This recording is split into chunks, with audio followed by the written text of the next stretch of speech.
ಭಾಗದಲ್ಲಿ ನೀರಿಂದಲೂ ಆತ್ಮನಿಂದಲೂ ಹುಟ್ಟುವುದೇ ದೇವರ ಹೊಸದಾಗಿ ಹುಟ್ಟುವಂಥದ್ದು ಅಂತೇಳಿ ಕರ್ತನಿಗೆ ವಿವರಿಸ ನೋಡಿದೆ.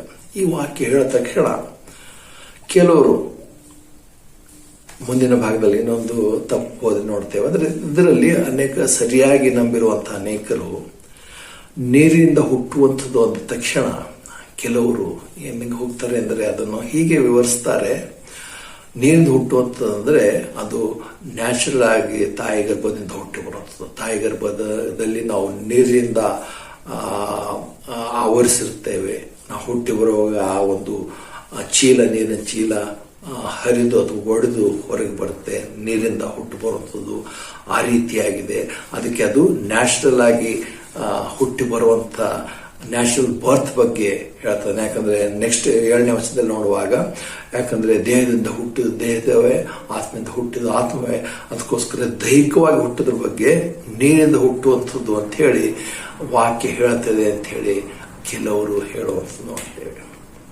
ಆದ್ರೆ ನಾವಾಗಲಿ ನೀವಲ್ಲಿ ಅಲ್ಲಿ ಅದನ್ನು ಸರಳವಾಗಿ ನೀವು ಓದೋದಾದ್ರೆ ಹಾಗೆ ಕರ್ತನು ಅವತ್ತಿನ ಕಾಲಕ್ಕೆ ಒಂದು ರೀತಿಯಲ್ಲಿ ಸೈಂಟಿಫಿಕಲ್ ರೀಸನಿಂಗ್ ಕೊಡ್ತಾನೆ ಅಂತ ಹೇಳಿಲ್ಲ ಅಂತ. ಯಾಕಂದ್ರೆ ಬೈಬಲ್ ಯಾವಾಗಲೂ ಅನೇಕರು ಹುಡುಕ್ತಾರೆ, ಬೈಬಲ್ ನಲ್ಲಿ ಸೈನ್ಸ್ ಇದೆ, ಅವ್ರು ಹಿಂಗೆ ಹೇಳಿದ್ದಾರೆ, ಅದಾಗಿದೆ. ಹೌದು, ಇರ್ಬೋದು, ಇದೆ, ಇಲ್ಲ ಅಂತಲ್ಲ, ಇದೆ ಅನೇಕ ಸಂಗತಿಗಳು. ಆದ್ರೆ ದೇವರು ನಮ್ಗೆ ಸೈನ್ಸ್ ಟೆಕ್ಸ್ಟ್ ಬುಕ್ ಆಗಿ ಕೊಟ್ಟಿಲ್ಲ, ಅಥವಾ ಏನೇನೋ ನಾವು ಕಲ್ಸಕ್ ಕೊಟ್ಟಿಲ್ಲ.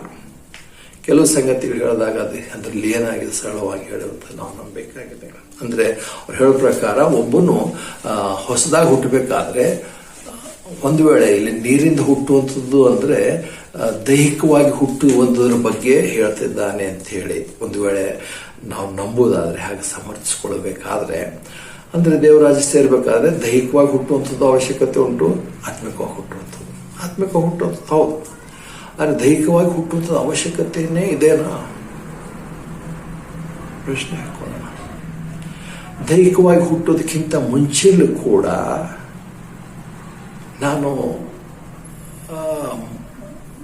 ಮನುಷ್ಯನಾಗಿದ್ದೇನೆ, ವ್ಯಕ್ತಿಯಾಗಿದ್ದೇನೆ. ಕೀರ್ತನೆ 71:6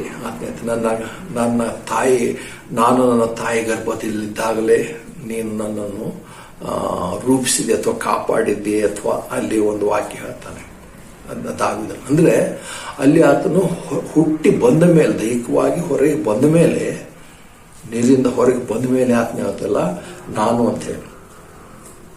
ತಾಯಿ ಗರ್ಭದಲ್ಲಿರುವಾಗಲೇ ಆತನು ತನ್ನಷ್ಟು ತಾನು ನಾನು ಅಂದ್ರೆ ಅಲ್ಲೇ ನನ್ನ ಅಸ್ತಿತ್ವ ಇತ್ತು, ಅಲ್ಲೇ ಜೀವ ಇತ್ತು.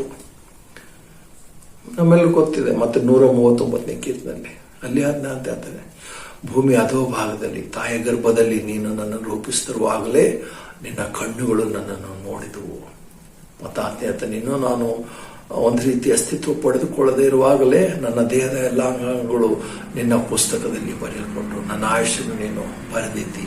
ಅಂದ್ರೆ ದೇಹದಿಂದ ಹುಟ್ಟಿ ಬಂದ ಮೇಲೆ ನಮ್ಮ ಜೀವನ ಪ್ರಾರಂಭ ಅಲ್ಲ, ಅದಕ್ಕಿಂತ ಮುಂಚೆ ಇಲ್ಲಿ ಅಂದ್ರೆ ಈ ವಾಕ್ಯಗಳ ಪ್ರಕಾರ ಅದನ್ನು ನೋಡ್ತೇವೆ. ಅದಕ್ಕೋಸ್ಕರ ಆದರೂ ಏನಕ್ಕೆ ಕ್ರಿಶ್ಚಿಯನ್ ಕಂಟ್ರಿಗಳು ಇಲ್ಲಿನೂ ಕೂಡ ಅದೇ ಒಂದು, ಯಾಕಂದ್ರೆ ಹೇಗೂ ನಮ್ಮಲ್ಲಿರುವಂಥ ಕಾನೂನು ಕೂಡ ಅಮೆರಿಕ, ಇಂಗ್ಲೆಂಡ್ನಲ್ಲಿರುವಂಥ ಕಾನೂನುಗಳನ್ನು ಒಂದು ರೀತಿ ಅಭ್ಯಾಸ ಮಾಡಿ ಅದರ ಆಧಾರದ ಮೇಲೆ ಮಾಡೋದು ನೋಡ್ತೇವೆ. ಇಲ್ಲಿ ಕೂಡ ಅಬೋರ್ಷನ್ಗೆ ಪರ್ಮಿಷನ್ ಇಲ್ಲ.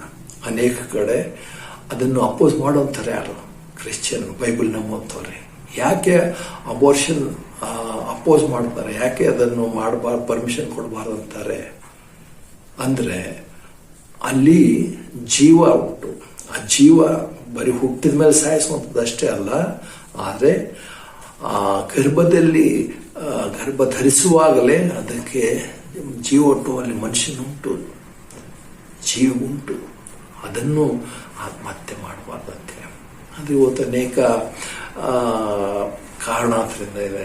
ಭ್ರೂಣ ಹತ್ಯೆ, ಅದನ್ನೇ ಅಬೋರ್ಷನ್ ಅಂತ ಹೇಳಿ ನೋಡ್ತೇವೆ, ಮಾಡುವಂಥವ್ರು ಉಂಟು. ಏನಕ್ಕೆ? ಅನೇಕ ರೀತಿ ತಪ್ಪಾಗಿ ಅಥವಾ ರೇಪ್ ಒಳಗಾಗಿದಂಥವ್ರು ಇದ್ದಾರೆ, ಅಥವಾ ಅಂಥವರು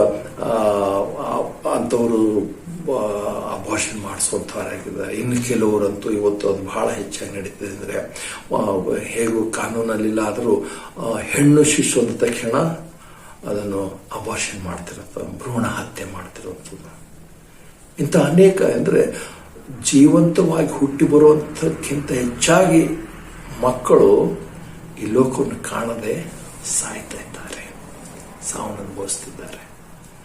ಅಂದರೆ ನಾವು ಹುಟ್ಟಿ ಬಂದ ಮೇಲೇನೆ ಮನುಷ್ಯರಲ್ಲ, ಅದಕ್ಕಿಂತ ಮುಂಚೆಯೂ ಕೂಡ ಜೀವ ಉಂಟು, ಆ ಜೀವನ ಸಾಯಿಸಬಾರ್ದು ಅಂತ ಹೇಳಿರುವಾಗ ಆ ಜೀವ ಎಲ್ಲಿ ಹೋಗ್ತದೆ? ಆ ಜೀವಕ್ಕೆ ದೇವರೇ ಜವಾಬ್ದಾರಾಗಿದ್ದಾನೆ. ಆ ಜೀವ ಲೋಕವನ್ನೇ ಕಾಣಿಲ್ಲ, ಈ ಲೋಕದ ಬಂದ ಮೇಲೆ ಅದನ್ನ ತೀರ್ಪು ಏನಂತಾರೆ ಆಯ್ಕೆ ಮಾಡಿ ಕರ್ತನ ಯೇಸು ಕ್ರಿಸ್ತನನ್ನು ರಕ್ಷಕನಾಗಿ ಅಂಗೀಕರಿಸುವಂತ ಒಂದು ಮಟ್ಟಕ್ಕೆ ಅದು ಬೆಳೆದೇ ಬಂದಿಲ್ಲ. ಅಂಥ ಸಮಯದಲ್ಲೂ ಅದು ಜೀವನ ಕಳೆದುಕೊಳ್ಳುವಾಗ ಅದಕ್ಕೆ ದೇವರ ಜವಾಬ್ದಾರನ ಆತನೇ ಆಗಿದ್ದಾನೆ. ಮತ್ತು ನಾವು ನೋಡ್ತೇವೆ ಅಂತ ಅನೇಕ ಮಕ್ಕಳು ಇವತ್ತು ಮೊದಲೇ ಈ ಲೋಕವನ್ನು ಕಾಣದೆ ದೇವರಾಜ್ಯದಲ್ಲಿದ್ದಾರೆ. ಅದು ನನ್ನ ನಂಬಿಕೆ, ದೇವರ ವಾಕ್ಯ ಅದನ್ನು ಹೇಳುತ್ತೆ. ಮತ್ತು ಅಷ್ಟೇ ಅಲ್ಲ, ಚಿಕ್ಕ ಮಕ್ಕಳು ಅಂತ ಹೇಗೂ ಅನೇಕ ಚಿಕ್ಕ ಮಕ್ಕಳಾಗಿ ಬಂದ ಮೇಲೆ ಅವರು ಇನ್ನು ಹೊಸದಾಗಿ ಹುಟ್ಟಬೇಕು ಅಂತ ತೀರ್ಮಾನ ಮಾಡೋದಕ್ಕಿಂತ ಮುಂಚೆನೂ ಕೂಡ ಮಕ್ಕಳಾಗಿ ಅನೇಕ ಸಾಯ್ತಾರೆ. ದಾವೀದನ ನಾವು ನೋಡ್ತೇವೆ. ದಾವೀದನ ಜೀವಿತದಲ್ಲಿ ಆತನಿಗೆ ಹುಟ್ಟಿರುವಂಥ ಮಗು ಅಸ್ವಸ್ಥವಾಗಿರುವಾಗ ಆತನು ಬಹಳ ಗೋಳಾಟ ಮಾಡಿ ಉಪವಾಸದಿಂದ ಪ್ರಾರ್ಥನೆ ಮಾಡುತ್ತಾ ಆತನು ಏನಂತಾರೆ ಒಳಗೆ ರೂಮಲ್ಲಿ ಸೇರ್ಕೊಂಡಿದ್ದ. ಆದರೆ ಮಗು ಮರಣ ಹೊಂದಿತ್ತು ಅನ್ನೋಂಥ ನ್ಯೂಸ್ ಕೇಳ ನಾವು ನೋಡ್ತೇವೆ. ಆತನು ಎದ್ದು ಹೋಗಿ ಸ್ನಾನ ಮಾಡಿ ಆತನು ದೇವಾಲಯಕ್ಕೆ ಹೋಗಿ ದೇವರನ್ನು ಆರಾಧಿಸಿ ಬಂದನು ಅಂತ ಹೇಳಿ ನೋಡ್ತೇವೆ. ಅವಾಗ ನೋಡ್ತೇವೆ ಅನೇಕರು ಪ್ರಶ್ನೆ ಕೇಳ್ತಾರೆ, ಏನು ದಾವೀದನೇ ಮಗಿರುವಾಗ ಇಷ್ಟು ನೀನು ಗೋಳಾಟ ಮಾಡಿದೆ, ಎಲ್ಲ ಮಾಡಿದೆ, ಆದರೆ ನೀನು ಸತ್ಯ ನ್ಯೂಸ್ ಕೇಳಿದ ತಕ್ಷಣ ಹೋಗಿ ಬಂದಲ್ಲ. ಅವಾಗ ದಾವೀದನ ಹೇಳಿರೋಂಥ ಮಾತೇನು? ಹೌದು, ಇವಾಗ ಮಗು ಅಂತೂ ಮರಣ ಹೊಂದಾಯ್ತು, ಮಗು ನನ್ನ ಬಳಿಗೆ ಬರಲ್ಲ, ಆದರೆ ಮಗುವಿನ ಬಳಿಗೆ ನಾನು ಹೋಗ್ತೇನೆ. ಅಂದರೆ ಆ ಮಗು ದೇವರಾಜ್ಯದಲ್ಲಿ ಉಂಟು, ಪರಲೋಕದಲ್ಲುಂಟು. ದಾವೀದನು ಹೋಗಿರುವಂಥದ್ದು ಖಂಡಿತವಾಗಲೂ ಪರಲೋಕನೇ. ದಾವೀದನ ನರಕಕ್ಕೆ ಹೋಗ್ತೀನಿ ಅಂತ ಹೇಳಲ್ಲ, ಹೋಗಂತ ಸಂಗತಿ ದೇವರ ವಾಕ್ಯದಲ್ಲಿ ಹೇಳಿಲ್ಲ. ಯಾಕಂದ್ರೆ ಕರ್ತನಾದ ಯೇಸು ಕ್ರಿಸ್ತನು ಈ ಲೋಕದಲ್ಲಿ ಗುರುತಿಸಿಕೊಂಡಿರುವಂಥದ್ದೇ ದಾವೀದನ ಕುಮಾರನೆಂಬುದಾಗಿ ಯೆಹೂದ್ಯರಿಗೆ ಗುರುತಿಸಿಕೊಂಡಿರುವಂಥದ್ದು. ಹಾಗಿರುವಾಗ ಅಂತ ಅನೇಕ ಈ ಲೋಕದಲ್ಲಿ ಹುಟ್ಟಿ ಬರದಿರುವಂಥ ಮಕ್ಕಳು ಹುಟ್ಟಿ ಬಂದ ಮೇಲೆ ಕೂಡ ಅವ್ರು ತೀರ್ಮಾನ ಮಾಡೋದಕ್ಕಿಂತ ಮುಂಚೆ ಅನೇಕ ಮಕ್ಕಳು ಅನೇಕ ರೀತಿಯಲ್ಲಿ ಸಾವನ್ನು ಅನುಭವಿಸುವಂಥವರಾಗಿದ್ದಾರೆ. ಮೆಡಿಕಲ್ ಟ್ರೀಟ್ಮೆಂಟೋ ಅಥವಾ ಅಪಘಾತನೋ ಅಥವಾ ಬೇರೆ ಬೇರೆ ಕಾರಣಗಳಿಂದ ಅನೇಕರು ಮರಣ ಹೊಂದುವಂಥವರಾಗಿದ್ದಾರೆ. ಅಥವಾ ಅನೇಕರು ಅಂಗವಿಕಲರಾಗಿ ಹುಟ್ಟಿದಾಗಲೂ ಕೂಡ ಅನೇಕರು ತಂದೆ ತಾಯಿಗಳನ್ನು ತಿರಸ್ಕರಿಸಿ ಸಾಯಿಸುವಂತಾಗಲಿ ಅಥವಾ ಬೇರೆ ಬೇರೆ ಸಂಗತಿಗಳು ಉಂಟು. ಆದರೆ ಹೇಗೂ ಅನೇಕ ಅಂಥ ಘಟನೆಗಳಿಗೆ, ಅಂಥ ವಿಷಯಗಳಿಗೆ ನಮ್ಮ ಹತ್ರ ಉತ್ತರವಿಲ್ಲ. ಸಾರ್ವಭೌಮನಾಗಿರುವಂಥ ದೇವರು ಯಾರನ್ನು ಯಾಕೆ ಹೇಗೆ ಉಂಟು ಮಾಡ್ತಾನೆ, ಹೇಗೆ ಅವರನ್ನು ಅವನಂತಾರೆ ತನ್ನ ರಾಜ್ಯಕ್ಕೆ ಸೇರಿಸ್ಕೊತಾನೆ, ಆತನಿಗೆ ಗೊತ್ತಿರುವಂಥ ಸಂಗತಿ. ಆದರೆ ಆತನು ಅನ್ಯಾಯವಂತೂ ಮಾಡಲ್ಲ. ತಪ್ಪಾಗಿ ಅಂಥ ನಿರಪರಾಧಿಗಳಾಗಿರುವಂಥ ಮಕ್ಕಳನ್ನು ನರಕಕ್ಕೋ ಏನೋ ಕಳಿಸುವಂಥದ್ದಲ್ಲ. ಅದಕ್ಕೋಸ್ಕರ ಈ ವಾಕ್ಯ ಹೇಳುವ ಹಾಗೆ ಒಬ್ಬನು ನೀರಿಂದ ಹುಟ್ಟಬೇಕಾದ್ರೆ ದೈಹಿಕವಾಗಿ ಹುಟ್ಟುವಂಥದ್ದು, ಅಂದರೆ ಒಬ್ಬನು ಹೊಸದಾಗಿ ಹುಟ್ಟಬೇಕಾದ್ರೆ ದೈಹಿಕವಾಗಿ ಹುಟ್ಟಬೇಕು, ಆತ್ಮಿಕವಾಗಿ ಹುಟ್ಟಬೇಕು. ಅಂತಂದ್ರೆ ದೈಹಿಕವಾಗಿ ಹುಟ್ಟುವಂಥದ್ದು ಕೂಡ ಒಂದು ಕಂಡೀಷನ್. ಅಂದರೆ ಈ ವಾಕ್ಯದ ಅರ್ಥ ಅದು ಹೇಳ್ತಲ್ಲ. ಅಥವಾ ನೋಡೋ ಪ್ರಕಾರ ಹಾಗಲ್ಲ, ಅನೇಕರು ದೈಹಿಕವಾಗಿ ಹುಟ್ಟಿದಿರುವಂಥವು ನಾವು ನೋಡ್ತೇವೆ. ಪರಲೋಕದಲ್ಲಿ ಅಸಂಖ್ಯಾತವಾದಂಥ ಅನೇಕ ಮಕ್ಕಳನ್ನು ನೋಡ್ತೇವೆ. ಅಂದರೆ ಅಲ್ಲೂ ನೋಡುವಾಗ ಹೇಗೂ ಪರಲೋಕದಲ್ಲಿ ಯಾರು ಶಿಶುವಾಗಿ ಯೌವನಸ್ಥರಾಗಿ ಮುಪ್ಪಿನ ವಯಸ್ಸಿನಲ್ಲಿರುವಂಥವ್ರು ಏನು ಕಾಣಲಿಲ್ಲ. ಎಲ್ಲರೂ ಒಂದು ರೀತಿ ಯೌವನಸ್ಥರಾಗಿ ಅಥವಾ ಒಂದು ಮಟ್ಟದಲ್ಲಿ ಎಲ್ಲರೂ ಹಾಗೆ ಇರಬಹುದೇನೋ. ಆದರೆ ಅಲ್ಲಿ ಅನೇಕ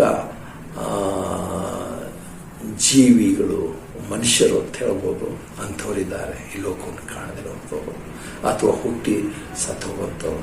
ಅವರು ನೇನಿಂದಲೂ ಹುಟ್ಟಿಲ್ಲ ಅಥವಾ ಆತ್ಮನಿಂದಲೂ ಹುಟ್ಟಿಲ್ಲ. ಆದರೆ ಅವರ ದೇವರಾಜ್ಯಕ್ಕೆ ಸೇರುವಂಥದ್ದು, ಪರಲೋಕಕ್ಕೆ ಹೋಗುವಂಥದ್ದು, ದೇವರೊಂದಿಗೆ ಏರುವಂಥದ್ದಕ್ಕೆ ದೇವರೇ ಜವಾಬ್ದಾರಿ ಆಗಿದ್ದಾರೆ. ಅದಕ್ಕೋಸ್ಕರ ಈ ವಾಕ್ಯದ ಅಂಥ ವಿವರಣೆ ಅಷ್ಟು ಸರಿಯಲ್ಲ ಅನಿಸುತ್ತೆ. ಹೇಗೂ ನೀವು ಈ ವಾಕ್ಯ ಹೊಸದಾಗಿ ಹುಟ್ಟೋದು ಅಂತ ಹೇಳುವಾಗ ಅದ್ರ ಬಗ್ಗೆ ನೀವು ಕೂಡ ದೇವರ ವಾಕ್ಯದಿಂದ ಇನ್ನು ಬೇರೆ ವಾಕ್ಯಗಳು ನಿಮಗೆ ದೇವರ ವಾಕ್ಯದಲ್ಲಿ ಅರ್ಥಗಳು ಸಿಕ್ಕಿದ್ರೆ ಅದನ್ನು ಅಭ್ಯಾಸ ಮಾಡಿ ಸರಿಯಾದಂಥ ತೀರ್ಮಾನಕ್ಕೆ ಬರ್ರಿ ಅಂತ ಕೇಳ್ಕೊಳ್ತೇನೆ.